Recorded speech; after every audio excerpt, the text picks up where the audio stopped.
ప్రస్తుతం మనము విజువల్స్ రూపంలో మన వీడియో జర్నలిస్ట్ ప్రదీప్ మీకు చూపిస్తున్నారు.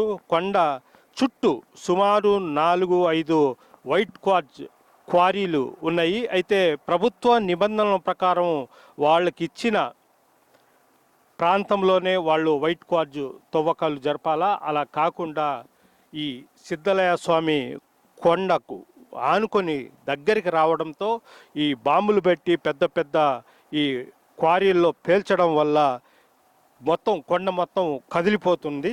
మనం అసలు ఇప్పటికే కొండలో చాలా ప్రాంతం మొత్తము కొండ చిలవరాళ్ళు కూడా పగిలిపోయిన ఇవి మనం చూస్తున్నాము.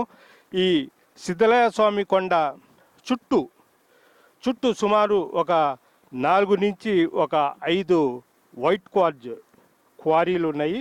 అయితే సుమారు ఆ సిద్ధలయ స్వామి కొండకు 500 మీటర్ల వరకు ఎవరు అటు వెళ్ళకూడదని కూడా నిబంధనల్లో చూపిస్తున్నప్పటికీ ఏ మాత్రము ఈ మైనింగ్ మాఫియా బేఖాతరు చేయకుండా మొత్తము